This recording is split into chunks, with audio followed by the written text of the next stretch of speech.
అంటే గత కొద్ది రోజులుగా సిద్ధార్థ ఇంజనీరింగ్ కాలేజీలో విద్యార్థులకు సీనియర్లకి, జూనియర్లకి మధ్య వివాదాలు నడుస్తున్నాయి. కొట్టుకుంటున్నారు, ఘర్షణలు పడ్డారు. అనేక సార్లు ర్యాగింగ్ కూడా చేశారు. సీనియర్ విద్యార్థులు, జూనియర్ విద్యార్థులని ర్యాగింగ్ చేశారని చెప్పేసి కూడా పేరెంట్స్ చెప్తున్నారు. అందులో భాగంగానే సాయి తేజను సీనియర్లు జూనియర్లకు, సీనియర్లకు గొడవ జరిగిన సందర్భంలో సూపర్ సీనియర్ వాళ్ళు ఎంటర్ అయిపోయి అందులో మేము సాల్వ్ చేస్తామని చెప్పేసి కూడా అక్కడ మాట్లాడి ఆ తర్వాత బార్కు తీసుకెళ్ళి మొత్తం ఆ జూనియర్ల చేత బార్ బిల్లు కట్టించాలని చెప్పేసి కూడా వాళ్ళు డిమాండ్ చేయడం, బెదిరించడం, డబ్బులు కట్టాల్సిందే మీరు అని చెప్పేసి బెదిరించడంతో తండ్రికి ఫోన్ చేసి డబ్బులు వేయండి నాన్న అని చెప్పేసి కూడా సాయి తేజ తండ్రికి ఫోన్ చేయడంతో 1500 రూపాయలు కూడా ఆయన ఫోన్పే చేసినట్టు తెలుస్తుంది. ఆ తర్వాత బిల్లు కట్టిన తర్వాత మళ్ళీ హాస్టల్కి వచ్చి నారపల్లిలో ప్రైవేట్ హాస్టల్లో సాయి తేజ ఉంటున్నాడు. హాస్టల్కి వచ్చిన తర్వాత నిన్న రాత్రి మళ్ళీ తండ్రికి ఒక వీడియో పంపించడం జరిగింది. నేను చనిపోతున్నాను, సీనియర్లు వేధిస్తున్నారు, నన్ను డబ్బులు కట్టమని చెప్పి బెదిరిస్తున్నారు అని చెప్పేసి కూడా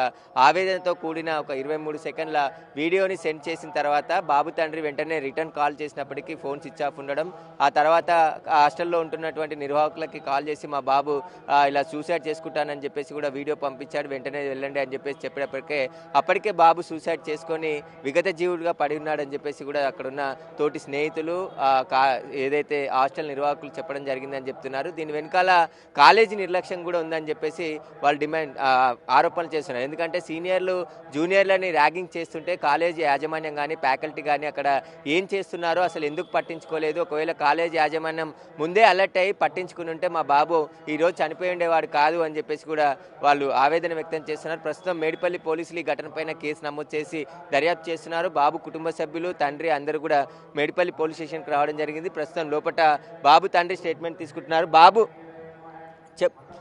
బాబాయ్ ఉన్నాడు, ఒకసారి మాట్లాడదాం. ఏం జరిగిందండి, అసలు ఏం మాట్లాడారు మీరు? సార్ ఏం జరిగిందంటే మా బాబు వీడియో చేసిండు. అది తర్వాత మా అన్న ఫోన్ చేసిండు, ఫోన్ మళ్ళీ లిఫ్ట్ చేయలే ఆయన. అయితే వీళ్ళు నలుగురు కలిసి, ఒకడు ఆయన కాలేజీలో చదువుకున్న అబ్బాయి, మిగతా ముగ్గురు ఏమో బయట వాళ్ళంట. వాళ్ళు కలిసి ఈయన కొట్టుకుంటా బార్ని తీసుకుపోయినరు. బార్లు తీసుకుపోయి అక్కడ బిల్లు కట్టమన్నారు. వీళ్ళు మనిషికి ఎంతో కొంత బిల్లు కట్టేసిండ్రు. ఇంకా తాగుడు అయిపోయిన తర్వాత మళ్ళీ కావాలి పైసలు, మళ్ళీ 1000 ఇవ్వాలి అని అంటే ఈయన బాబు ఏమైండు అంటే వీళ్ళు ఎంత టార్చర్ చేస్తున్నారు నన్ను అనేసి ఆయన ఆవేదనతో ఇది అయిపోయింది మొత్తానికి. అంటే వీడియో పంపించింది, వీడియోలో ఏం మాట్లాడిండు అసలు ఎగ్జాక్ట్? వీడియోలో ఏం మాట్లాడిండంటే, నాన్న వీళ్ళు సాయిబాబు ఏమో పేరున్నది, సాయిబాబు మళ్ళీ ముగ్గురు కలిసి నన్ను కొడుతున్నారు, బాగా ఇబ్బంది పెడుతున్నారు, టార్చర్ చేస్తున్నారు అని అంటున్నాడు సార్. అంటే మరి కాలేజీ వాళ్ళకి ఇన్ఫార్మ్ చేయలేదా? మీకు ఇప్పుడే జరిగింది ఈ ఘటన, గతంలో కూడా ఇలాంటి ఇన్సిడెంట్ గతంలో ఎప్పుడు జరగలేదు, ఇదే మొదటిసారి. మాకు ఎప్పుడైనా అట్లా జరిగి ఉంటే మేము ఈ కాలేజీ దాకా రానియకపోతుంటే, అటే ఉంటే మేము ఆదిలాబాద్ డిస్టిక్ సార్, మాది బాగా దూరం ఉన్నది. నిన్నకల్లా వెళ్ళినాం సార్ మేము, ఇవాళ పొద్దున అందినాం. ఈ పోలీసు ఇప్పటివరకు ఇంకా ఇక్కడ రిపోర్ట్ సరిగా కాలేదు ఇంకా సార్. మీరే చూడండి సార్, మాకు న్యాయం జరగాలి సార్. మాకు ఎట్లయినా కానీ. ఎంతమంది పిల్లలు మీ అన్నకి 2 కొడుకులే సార్. ఈయన పెద్ద కొడుకు ఇప్పుడు బీటెక్ సెకండ్ ఇయర్, చేతికి వచ్చిన కొడుకు సార్. ఏం చేస్తాడు మీ అన్న? ఏం చేస్తాడు? మా అన్న ఆర్ఎంపీ డాక్టర్ చేస్తాడు సార్. మీరు ఏమవుతారు? మీరు అల్లుడు బాగా అవుతుంది సార్. ఏం జరిగింది, మాట్లాడిరా నిన్న మొన్న ఫోన్లో కానీ ఇట్లా మీ అల్లుడితో? నేను మాట్లాడలేదు సార్. లాస్ట్ టైం మా మామకే మాట్లాడిండు. ఏం చెప్పారు అసలు, ఏం జరిగింది అంటే? సీనియర్స్ ర్యాగింగ్ చేస్తుంటే మరి కాలేజ్ కంప్లైంట్ చేయలేదా? కాలేజ్ కంప్లైంట్ ఏం చేయలేరు. అయితే వీళ్ళు బయటకు తీసుకుపోయి వీళ్ళని ర్యాగింగ్ చేసి పైసలు డిమాండ్ చేస్తున్నారు. పైసలు మా మామ అకౌంట్లోకి వెళ్ళి 1500 ఏమో డబ్బులు పంపించిండు. డబ్బులు పంపిస్తే వాళ్ళకు ఎంతో కొంత ఇచ్చేసిండు. మళ్ళీ డబ్బులు అడిగిండట. మళ్ళీ 1000 రూపాయలు కావాలి అనేసి పంపిండట. అయితే మా బాబు ఏం చేసిండు, మా బాబుకి అన్నాడట, నువ్వు పోయి బ్రిస్టాల్ పట్టుకోరా అని చెప్పేసి సరికల్లా మా బాబు బ్రిస్టాల్ తీసుకుపోయేటట్టు ఇక రూమ్కి వెళ్ళిండట. రూమ్ తర్వాత అక్కడ ఏం జరిగిందో తెలియదు, కొట్టేసి చంపేసిండు అన్నట్టు తెలుస్తుంది మాకైతే. చెప్పిరా పోలీసులకు అదే కంప్లైంట్ చేసి చెప్పింది అదే సాయితేజ స్నేహితుడు ఉన్నాడు, ఒకసారి మాట్లాడదాం. ఏం జరిగింది అసలు ఆ రోజు? నువ్వు హాస్టల్ ఒకటే హాస్టల్లో ఉంటారా? మీరు ఇద్దరు ఒకటే బ్యాచ్? లేలే, నేను క్లాస్మేట్ నాకు సాయితేజ. ఇప్పుడు ఇక్కడ ఏమైందంటే కాలేజ్ పాలిటిక్స్ మొత్తం ఎట్లా అంటే వీళ్ళు మా సీనియర్స్ ఉంటారు కదా, సీనియర్స్ ఇంకా లోకల్లా రౌడీ షీటరు ఇంకా లోకల్ క్యాండిడేట్స్ ఉన్నారు దీంట్లో కలిసి. ఆయనకి ఎట్లా అంటే ఒక మెంటల్ టార్చర్ పెట్టినారు, పైసలు అడగడం కానీ. ఆయనకి ఎట్లా అంటే పైసలు ఇస్తేనే నీకు బోని ఇవ్వడం, లేకపోతే నీకు ఎట్లా ఆయనకి ఫిజికల్గా మెంటల్గా టార్చర్ పెట్టడం వల్ల అంత బార్కి పోయి మంది లేదు లేదు లేదు నేను మొత్తం ఆఫ్టర్ ది సిచ్యువేషన్ అంటే నాకు హ్యాంగింగ్ అయిన తర్వాత నాకు తెలిసింది.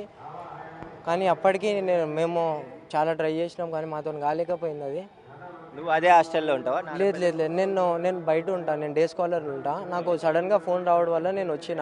ఇన్సిడెంట్ తెలియగానే ఇన్ ఫ్రేమ్ అప్పుడు అసలు సీనియర్లు ఎవరు, ఏ ఇయర్ బ్యాచ్ వాళ్ళు ర్యాగింగ్ చేశారు? ఎందుకు ర్యాగింగ్ చేశారు అక్కడ? ఇప్పుడు ర్యాగింగ్ ఎందుకంటే సాటర్డే రోజు ఒక చిన్న కొట్లాట అయింది. అంటే సెకండ్ ఇయర్ ఫస్ట్ ఇయర్ దాంట్లో సీనియర్ జూనియర్లో కొట్లాట అయిన దాంట్లో ఇప్పుడు ఎట్లయిపోయిందంటే ఈ జూనియర్ అనే క్యాండిడేట్ ఫోర్త్ ఇయర్ ఆయనకి చెప్పడం వల్ల వాళ్ళు ఏం చేసారు, సాయితేజకి ర్యాగింగ్ అన్న చేశారు. కొట్టిర్రు, కట్టెలు ఉంటుంది చెట్టు, కట్టెలు ఇరగొట్టి చెట్టుతో కట్టెలతో కొట్టిన తర్వాత మళ్ళీ 4 గంటలకి సంథింగ్ 4:30 అప్రాక్స్కి ఆ టైంలో ఆయనకి తీసుకొని వైన్స్కి తీసుకొని పోయారు బార్కి. ఇండే మన నారపల్లి కాడ బార్ ఉంటుంది, బార్కి తీసుకుపోయి 4:30 నుంచి 8:30 వరకు కూర్చోబెట్టి ఆయనకి మెంటల్గా టార్చర్ పెట్టారు. ఎట్లా అంటే ఇప్పుడు నువ్వు నాకు పైసలు ఇస్తేనే నీకు ఫోన్ ఇస్తా, లేకపోతే నీకు బార్లోకి వెళ్ళి బయటికి పోను, నువ్వు నారపల్లిలో నేను దలుచుకుంటే నేను నారపల్లిలో ఉండగలుగుతావు, లేకపోతే నీకు నారపల్లిలో లేకుండా చేస్తా అన్నట్టు ఆయనకి ఒక మంచి థ్రెడ్లు ఇచ్చుకుంటా, ఆయనకి భయపెట్టుకుంటా, ఆయనకి చూసి ఆయనకి ఒక మెంటల్ ఆయనకి ఎట్లా అంటే భయానికి ఏం అర్థం కాలేక సడన్గా ఆడ నుంచి 8:30 అప్రాక్స్ 8:30 టైంలో ఒక ఎవరో అన్న సంథింగ్ సిగరెట్ దేమని పంపిస్తే చక్కగా హాస్టల్కి వచ్చి హ్యాంగింగ్ చేసుకున్నాను. కాలేజీలో ఎప్పుడు చెప్పలేదా ఇట్లా జరిగింది, గొడవ జరిగింది సీనియర్లకు జూనియర్లకు? లేదు లేదు లేదు అసలు ఎప్పుడు సాయితేజ ఏ కొట్లాటలో పోడు, డీసెంట్గా చదువుకుంటాడు. ఇది ఎట్లా అంటే one of the bad issue Saturday రోజు ఒక చిన్న కొట్లాట అంటే ఒక జూనియర్ బర్త్డే ఉండడం వల్ల ఆ వ్యక్తి తాగేసి వచ్చి సీనియర్కి కింద పెద్ద మాట్లాడడంతో కించపరిచినట్టు మాట్లాడడంతో మా వాళ్ళు ఏం చేశారు అంటే అరే నీకు చిన్న పెద్ద తేడా తెలియకుండా మా ఇట్లా చేస్తావు అని మా వాళ్ళు ఒక 2 దెబ్బలు కొట్టినందుకు ఈ ఫస్ట్ ఇయర్ ఉన్న అబ్బాయి 4th ఇయర్ వాళ్ళకి చెప్పిపించి ఈ ర్యాగింగ్ అన్నది టీజింగ్ అన్నది చేపించి.